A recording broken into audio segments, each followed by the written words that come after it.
nuevo bloque de enfoques laborales. ¿Cómo estás, Ricardo? Hola, Rosana. Ya estamos en estamos junio de vuelta, junio, avanzando. ¿Cómo estás vos? Bien. ¿Todo bien? Bien. Bueno. Contento, hoy contento. Un día especial. Exactamente, ¿no? Con invitados de lujo. Invitado de lujo, exactamente, con dos personas que tienen mucho que ver con todo lo que nosotros vamos desarrollando. En primer lugar, el diputado Ramón Velázquez, diputado provincial. Una persona que está colaborando muchísimo en todo lo que es este emprendimiento, lo que es el bloque de enfoques laborales específicamente, y también lo que es la difusión del tema laboral en la provincia, a la cual los agradecimientos hay que hacerlo públicamente, y realmente estamos agradecidos.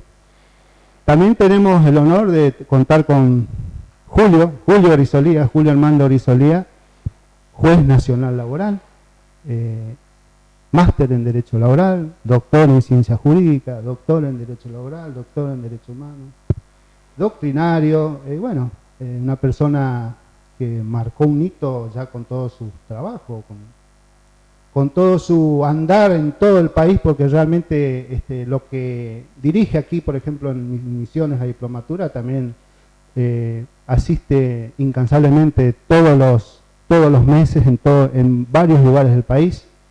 Y bueno, la verdad que es un honor contar con la presencia del juez nacional laboral. Y bueno, vamos a tratar de hacer las preguntas más importantes, o buscaremos las preguntas que nos puedan ayudar a conocer más profundamente el derecho laboral. Así que son bienvenidos, le damos la palabra. Claro, y le estábamos contando también afuera de aire con Ricardo que el espacio es un poco difundir lo que es el trabajo, el derecho laboral, o no tanto el derecho laboral, sino las perspectivas, las visiones del trabajo en la provincia de Misiones y poder llegar a los distintos sectores, ¿no? Así que tratamos en lo posible, y gracias también a las críticas de todos que nos han mandado de no ser tan técnicos ni estructurados, así que bueno, la idea es esa un poquito, ¿no? Exacto, la idea es hablar del derecho laboral y de las cosas del derecho laboral nuestra aquí en Misiones. Bueno, Ramón, ¿qué nos puede decir respecto de esto que estamos comentando? Bueno, buenos días. La verdad que para mí es un privilegio estar hoy acá con la presencia del doctor Grisolía y también de ustedes, que con este programa y también difundir a través de la televisión todo lo que realmente a veces la persona que está en el interior, no tanto en la ciudad de Posadas, ¿sabes? Cuesta a veces llegar a un profesional y asesorarse de cosas que por ahí no son tan difíciles, pero que realmente necesita del asesoramiento de un profesional, de un abogado, ¿no? Nosotros también desde la parte sindical, de donde provengo yo, lógicamente el derecho laboral a nosotros nos interesa y mucho, porque son los problemas a diario que lo tenemos dentro del gremio. Así que para nosotros y para mí principalmente es un orgullo que en nuestra provincia hoy se pueda estar dando este puntapié inicial de una diplomatura en derecho laboral para mejorar la calidad de nuestros profesionales abogados que nos asesoran tanto a los trabajadores, a los sindicalistas y a los empresarios. Bueno, doctor Julio Grisolía, nuevamente gracias por su presencia. Y la primera pregunta que se nos ocurre es, ¿en el tema laboral existe avance en comparación, por ejemplo, a décadas anteriores? Usted que es una persona... Sí, ante todo, bueno, agradecerles la invitación a Rosana, a vos, Ricardo. Un gusto estar con el diputado Ramón Velázquez. Es decir, creo que es muy importante tener un espacio de derecho laboral en la provincia de Misiones, que la gente pueda tener acceso a la información sobre el mundo del trabajo, sus derechos, las indemnizaciones. Es decir, el trabajador muchas veces no tiene acceso a esa información, y tener un espacio abierto es realmente muy trascendente. Sé que los felicito que dos abogados se animen a conducir un programa y llevar adelante esto. Y un poco respondiendo a la pregunta, decir que sí, se ha progresado respecto de décadas pasadas si nosotros nos planteamos en lo que pasó en la Argentina en la década del 90. Creo que el derecho del trabajo siempre en Argentina fue un derecho protectorio, se protegió a los trabajadores, pero en la década del 90, curiosamente, hubo un proceso que se llamó de flexibilización laboral, un proceso en el que se bajaron los derechos laborales de los trabajadores y eso produjo una precarización en el trabajo. En esa década del 90 salió la llamada Ley de Solidaridad Previsional, que creó las AFJP, apareció la Ley de Riesgos del Trabajo, que crearon las ART, y bueno, bajaron las indemnizaciones laborales, empezaron a aparecer contratos de corta duración, así que el trabajador perjudicado en esa época. Entonces, todo eso en pos de una hipotética mejora en las condiciones de empleo que iba a haber en el futuro, buscando bajar el desempleo, bajar el trabajo no registrado, cuestiones que no sucedieron. Digamos, la legislación de ese momento, porque esto se plasmó en cambios legislativos, fueron cambios que hicieron retroceder lo que era la década del 70 y las décadas anteriores. A partir del 2002, 2004, comienza toda una etapa de el regreso a las fuentes, como decimos nosotros, volver a lo que era el derecho protectorio. Así se fueron derogando lentamente distintas normativas que perjudicaban a los trabajadores y hoy sí podríamos decir que el derecho del trabajo vuelve a ser un derecho protectorio. Siempre puede ser modificable, por supuesto, pero hoy tenemos normas que están, digamos, que han vuelto a lo que era históricamente el derecho del trabajo. Después tiene otras problemáticas, obviamente. En su juzgado, que usted es juez laboral de un juzgado, ¿las causas disminuyeron, aumentan? ¿Cómo son los conflictos laborales que llegan a los juzgados? Claro, en la década del 90, justamente por la precarización del empleo, por la flexibilización, había pocas causas. Hay que decir, había menor litigiosidad porque había menor empleo. Menores leyes que producían que hubiese indemnizaciones, con lo cual ahora hay mayor, hay que decir la verdad, hay mayor litigiosidad. Hoy hay mayor litigiosidad, hay normas que favorecen a los trabajadores y hay también mayor cantidad de empleo. En el caso nuestro, particularmente de Capital Federal, se suman otros factores que hacen que temas de competencia, bueno, de accidente de trabajo, todas las RT están en Capital, tienen domicilio en Capital, con lo cual la mayoría de los accidentes de trabajo están en la Justicia Nacional del Trabajo, con lo cual hoy diríamos que estamos en el índice de litigiosidad más alto de la historia del fuero laboral. A nosotros nos están entrando hoy por mes alrededor de 8.000 causas, es decir, ¿8.000 causas? Sí, a los juzgados, 100 causas son 80 juzgados, 100 causas por juzgado por mes. Con lo cual hay 8.000 causas, fíjense que estamos hablando de 80.000, 90.000 juicios en Capital Federal, laborales.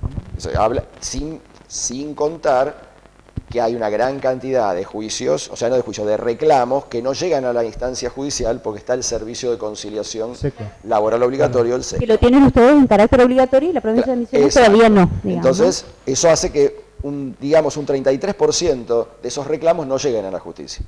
Es un porcentaje importante. Que es un importante porcentaje. Sí. Entonces, ¿y las falencias? ¿Cuáles son las falencias más habituales que se dan que llega, digamos, la causa a un juzgado? ¿Por qué llega? ¿Cuáles serían? ¿Hay un parámetro o, digamos, es de todo un poco? Bueno, en lo que es en materia de accidentes de trabajo, lo que nosotros estamos advirtiendo es que hay un problema con lo que son las incapacidades, o sea, lo que hacen las ART, las comisiones médicas para establecer los grados de incapacidad. Vemos que o la ART dice que no tiene relación causal la incapacidad con el trabajo o, por otro lado, dan montos, o sea, porcentajes muy reducidos. Esto hace que se reclame en la justicia y que la justicia, o con otro médico, con un médico indicado, con un médico, le dé otros porcentajes. Eso tiene que ser saneado porque si no, todo reclamo de accidente de trabajo termina judicializado.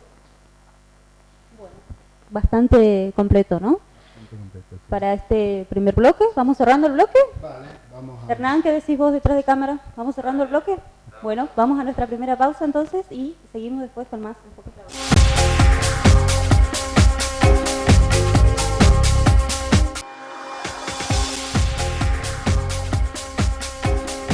Bueno, Bueno, continuamos con los enfoques laborales. Ricardo va a seguir acá seguramente muy interesado haciendo sus preguntas. Nos estamos enriqueciendo todo un poco con el doctor Julio Armando Grisolía, con el diputado provincial Ramón Velázquez también, que hace sus aportes desde el sindicalismo, desde su aporte ahora en la parte empresaria, también como diputado de la provincia de Misiones. Así que bueno, continuamos, Ricardo. Bueno, gracias. Trataremos de aprovechar lo máximo posible al doctor Julio Grisolía. Pero la pregunta que se me ocurre, ¿no? Es, ¿la nueva ley de accidente de trabajo qué aparejó? ¿Trajo mayor litigiosidad, menos litigiosidad? ¿Qué inconvenientes se puede observar o beneficios? A propósito, perdón, de lo que ya decía hoy, comentaba el doctor, que cuando preguntábamos cuáles eran las falencias que llegaban más a los juzgados, había comentado un poquito de eso. Lo que puntualmente Ricardo apunta, digamos, es si la nueva legislación, la reforma, la ley, ha mejorado, digamos, esa falencia justamente que usted estaba comentando, sí, ¿no? Sí, la reforma ha mejorado sustancialmente la ley. La ley originalmente era una ley realmente mala, con muchísimas falencias, y la ha mejorado. Esto es una ley de octubre de 2012, y esto básicamente por accionar por la vía civil, o sea, tener la posibilidad de tener mayores indemnizaciones, pero básicamente creo que también ha sido importante que la propia indemnización del sistema ha subido considerablemente. O sea que hoy las indemnizaciones de un accidente de trabajo son buenas para el trabajador. Podríamos decir que se está adecuando un poquito más a la realidad y a lo que siempre se ha buscado. Exacto. Yo creo que es una ley que desde el punto de vista de las prestaciones dinerarias, de lo que el trabajador cobra por las incapacidades, la ley es adecuada. Exactamente. Eso lo vi a grandes rasgos, ¿eh? Yo no profundicé en la Sí, ley, pero me pareció interesante porque por ahí viene un poco el reclamo de los trabajadores, ¿no? Claro, esto hace que se reclame y que los montos no sean los montos exiguos que eran anteriormente, que eran ridículos prácticamente. En cambio ahora son montos interesantes. Claro. Lo que hace que no sea tampoco necesario accionar por la vía civil y que directamente el sistema...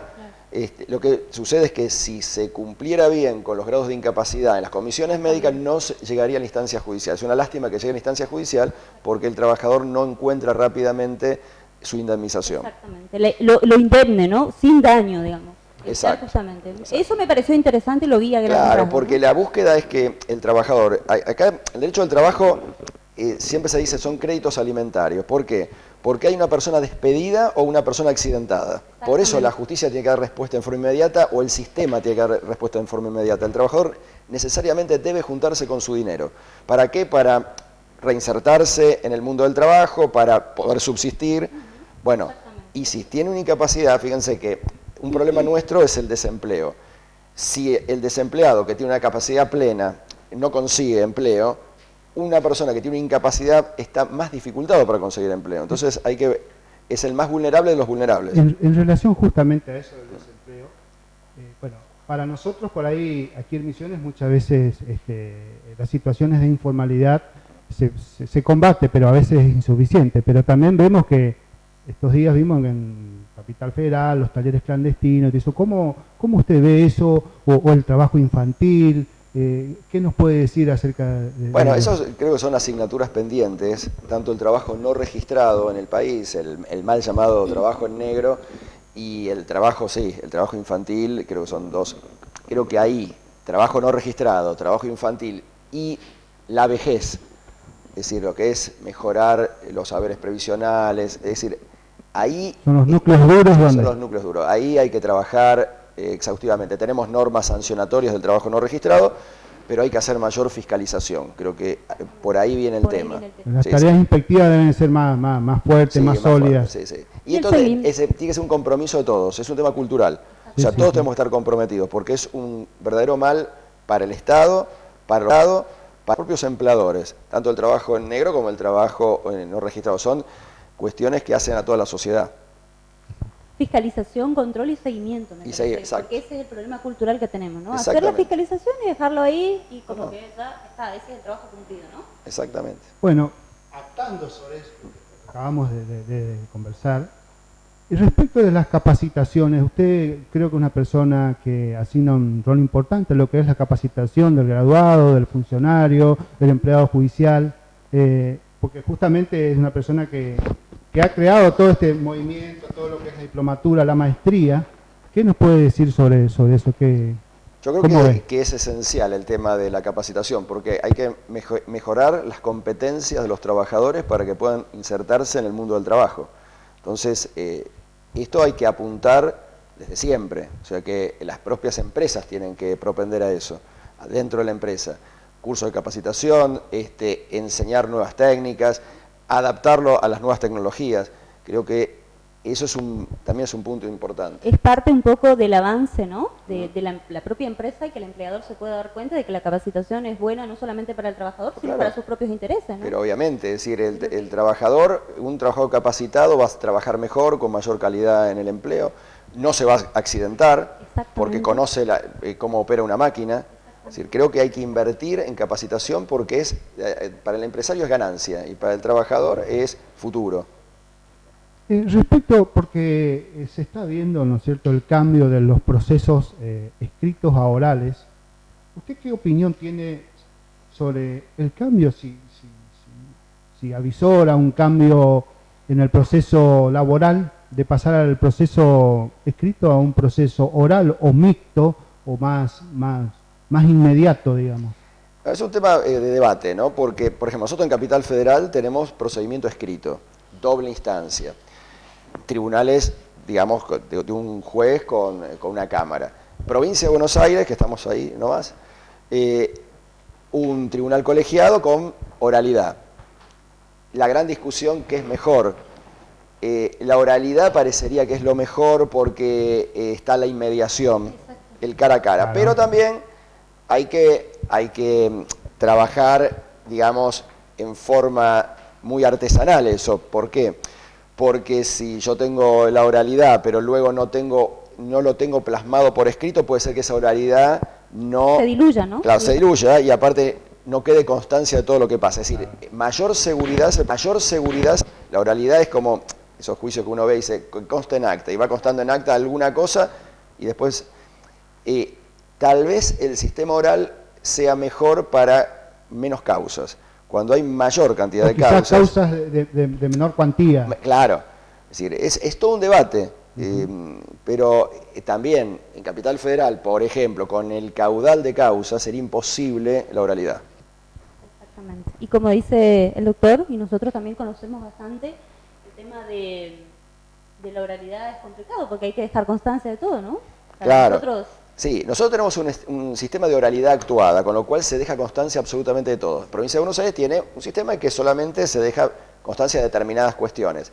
La ventaja que tiene la oralidad es que el juez, en forma personal, el tribunal, ve a los testigos. En Capital Federal esto está delegado en funcionarios que toman las audiencias. Claro. Igual parecido a la Provincia de Misiones, acá también hay cosas que son competencia exclusiva del juez y otros lo pueden hacer otros funcionarios. Claro.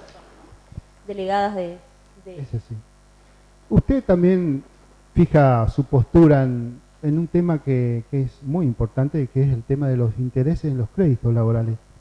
¿Cuál es su postura, si nos puede sintetizar? Bueno, los créditos, o sea, los intereses en los créditos laborales, en las indemnizaciones, son fundamentales porque hacen al monto final que cobra el trabajador y que paga la empresa, esto hay que decirlo así.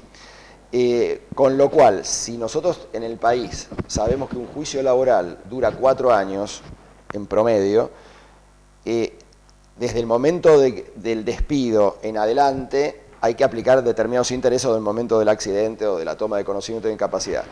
En esos 4 años no es lo mismo aplicar una tasa pasiva, que es del 10-12%, que una tasa activa, que es del 30%. Entonces, en 4 años, un monto de 100.000 pesos se puede transformar en 200.000 o en 130.000. Con lo cual, la idea que yo siempre tengo es que nunca puede estar por debajo del costo de vida. O sea, si hay un costo de vida X, lo que era el viejo índice de precio consumidor, o la inflación, debería acompañar por lo menos eso y más arriba todavía. En Capital Federal hoy la tasa que se aplica es la de préstamos personales de 49 a 60 meses. Esto es una tasa de interés del 37% anual aproximadamente.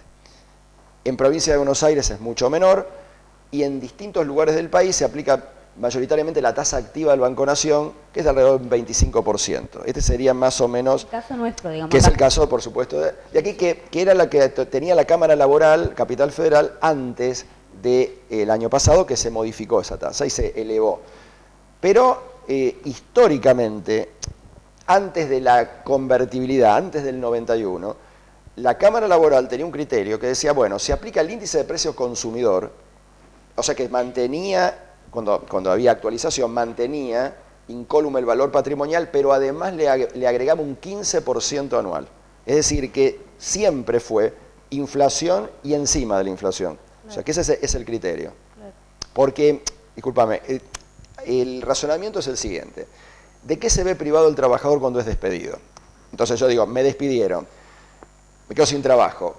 ¿Qué tengo que hacer? ¿Sacar la plata que tengo guardada y gastar esta plata? ¿O ir al banco a pedir el préstamo para seguir viviendo? Claro. Si el razonamiento es los trabajadores tienen plata guardada y se ven privados de poner su plata en plazo fijo, la tasa es la tasa de interés pasiva, que es la que te paga el plazo fijo. Ahora, si yo soy un trabajador que tengo que recurrir a un banco desesperadamente para seguir subsistiendo, la tasa que me tienen que aplicar es la tasa activa. Este sería el razonamiento tasa activa, tasa pasiva. Justamente volviendo un poquito, antes de cerrar, Ricardo, este bloque, al tema del carácter alimentario, ¿no? Que yo hablaba un poquito con Ramón afuera de cámara y por qué el tema de los intereses y demás, por el carácter alimentario justamente, por lo que se ve privado el trabajador en todo ese tiempo de no poder seguir viviendo un nivel de vida X. Tampoco se busca ser inequitativo, sino justamente ese 37% que lo aplican ustedes es bastante equitativo en cuanto a un 30 o un 26% que por ahí lo aplican otras provincias. Así que, interesante. Bueno, vamos a un nuevo corte y después seguimos con más.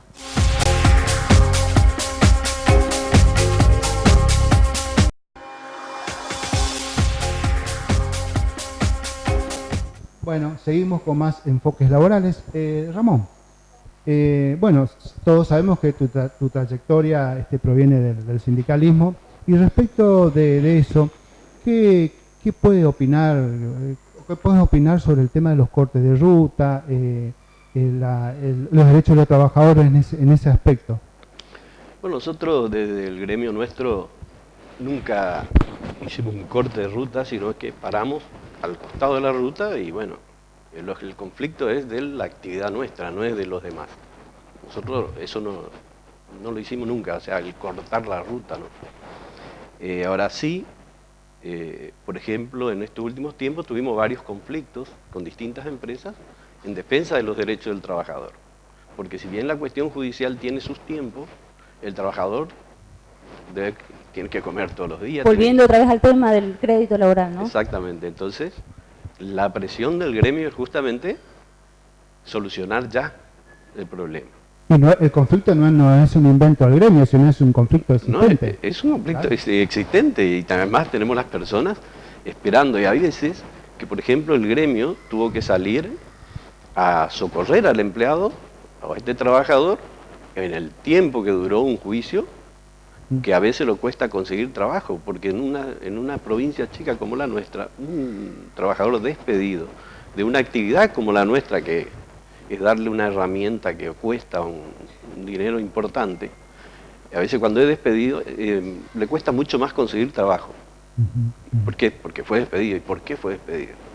Entonces, en ese tiempo, mientras la justicia actúa, el trabajador tiene que seguir subsistiendo y eso lo hace a través del gremio. Por eso es importante el amparo lo da el gremio. El amparo lo da el gremio. Y también en la cuestión social, la obra social, todo lo que conlleva y no es solamente una persona, familia, es él y su familia. Claro.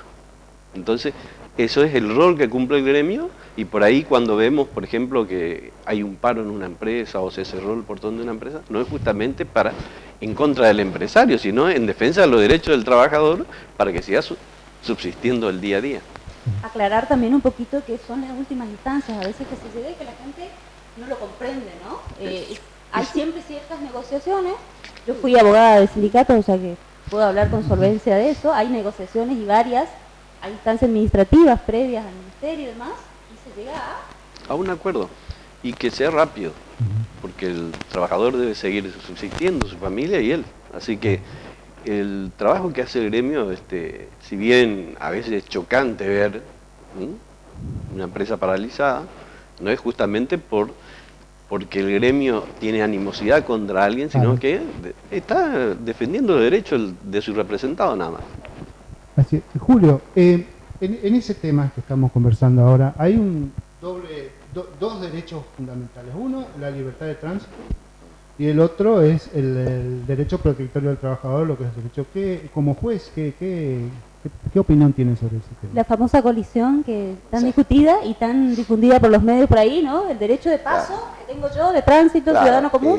eso nos pasa mucho en Buenos Aires con los cortes. Creo que hay que hacer todo prudentemente. Lo que decía el diputado, yo comparto plenamente. Nosotros, él decía bien, nosotros no cortamos la ruta, paramos que se vea el corte, pero damos el derecho al otro, porque esto produce problemas en los otros trabajadores. Todos son trabajadores. El que pierde el presentismo también es trabajador. El que le paran el tren también es trabajador. Entonces es un paro entre pobres de último. Es una lucha entre pobres.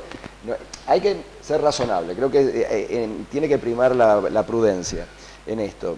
Los derechos los tienen todos. Entonces hay que hacer notar el reclamo, pero sin perjudicar excesivamente al otro. Este sería un poco es difícil esto, porque algunos dicen, si no hacemos esto, no nos escuchan. Claro, a veces esa protección puede teñirse de algún tipo de ilícito, rotura, Claro. daños, y bueno, esas cosas es lo que a veces la justicia o lo que quizás sale más hacia afuera y no yendo al meollo de la cuestión, que es justamente la situación de los trabajadores, que ahora estamos viendo estos días. En Buenos Aires hay una imprenta, bueno, están cortando la ruta.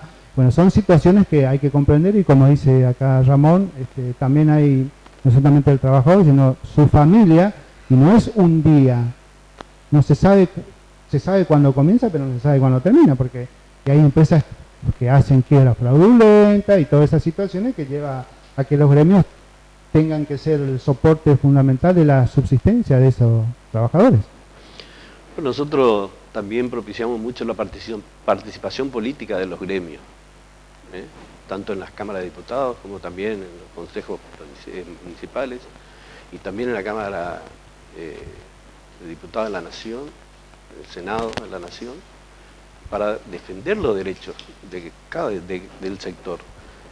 Nosotros los tuvimos en algún momento, un porcentaje importante de sindicalistas políticos defendiendo los derechos que correspondían a los que hoy no los tenemos. Lastimosamente en la década del 90, como decía el doctor, se terminó eso y perdimos un montón de garantías laborales que teníamos, que se había ganado en el tiempo y que hoy lo estamos recuperando. Y a buena hora que así sea y que los trabajadores sigan teniendo esa protección que tenían antes y mejorando tal vez en el tiempo para que tengan un mejor pasar, un mejor vivir, y lo que cada trabajador dedica en su vida es prepararse para mejorar como trabajador y mejorar la calidad de vida de su familia. La idea por ahí del derecho laboral o de la legislación, sin entrar a dar tecnicismos, me parece que es buscar siempre la equidad entre todas las partes. Y la idea del programa también es esa, ¿no? La equidad, más allá de la protección que tiene el trabajador por ser la parte más débil siempre en la relación laboral, es buscar la equidad, ¿no? De cada uno, de que cada uno de los derechos, inclusive de los ciudadanos comunes, como decía el doctor, como decía Ramón, es que se vean representados, valorados y respetados por sobre todas las cosas. Me parece que por ahí pasa cuestión, ¿no? Y también creo que tenemos que decir de que hay que reconocer que hubo un gran avance en el tema de lo que es la legislación laboral, en el tema de la vida misma sindical, en la intervención del Estado, en lo que es paritaria, en lo que es las convenciones colectivas, las inscripciones, tanto inscripciones como la existencia de nuevos gremios. Y yo creo que ha sido explosivo y fundamental también en todo lo que es el tema laboral, porque el trabajador necesita atenerse y estar amparado por un gremio. No sé, ¿qué opina? Sí, claro. Es fundamental, es decir, la defensa que ejercen los sindicatos es esencial. La existencia paritaria, la negociación colectiva, o sea, por el derecho del trabajo es un orden mínimo de legislación, o sea, la base de la legislación. Luego los convenios se negocia. Mejora ese mínimo. Mejora ese mínimo, establece condiciones especiales para cada actividad, negocia formas de empleo. Es decir, no es solamente una discusión salarial como quieren reducirla, hay mucho más que eso. Hay un montón de cosas que hacen los sindicatos que por ahí no se ven, y es lo que bien decía el diputado. Doctor, se está tratando, se está discutiendo ante el proyecto de Código Laboral. ¿Qué opina sobre ese Bueno, ese es un tema que viene desde siempre, porque está en la Constitución, históricamente, la necesidad de un código del trabajo y la seguridad social. Lo cierto que hoy por hoy la legislación laboral está muy dispersa, es realmente complicado hacer un código, pero hay que hacerlo, todos tenemos que... Yo creo que se viene un largo debate, hay que hacer un largo debate para hacer un código que sea superador. No es un digesto, una sumatoria de leyes, una pegada a la otra, sino que instituto por instituto hay que replantear algunas cuestiones. Recordemos que hoy tenemos una ley de contrato de trabajo. Hay una ley de contrato de trabajo para el derecho individual de trabajo, hay una ley de asociaciones sindicales, hay una ley de convenciones colectivas, hay una ley de riesgo del trabajo, es decir, es una sumatoria, pero también está la Ley Nacional de Empleo y entonces es enorme la cantidad de normas laborales. Entonces, llevarlo a un código requiere un trabajo que todos los actores sociales tienen que participar para evitar que digamos, que haya planteo de inconstitucionalidad, discusiones. Las normas tienen que ser lo más claras posible, lo más sencillas posible, evitar las interpretaciones. Creo que ese es un tema fundamental. Lograr pocas normas y bien claras. Es decir, cuanto más claras son las normas, menos ambiguas, menos posibilidades de interpretación para ambos lados, ¿no? Y soluciones más concretas por ahí. Soluciones concretas, sí, sí. Bueno, Ricardo, ¿vamos cerrando? Espero que se hayan sentido a gusto. Quedaron muchísimas preguntas, temas, seguro. Pero bueno, el tiempo, como dice, es tirano y tenemos que cumplir. Así que el doctor Julio Risolía, Julio, que conocemos, Ramón, agradecemos la presencia de usted y realmente ha sido un honor contar en este programa con la presencia. Bueno, muchas gracias. Bueno, ¿será hasta el próximo programa? La próxima semana. Bueno, agradecemos. Y bueno, buenas noches.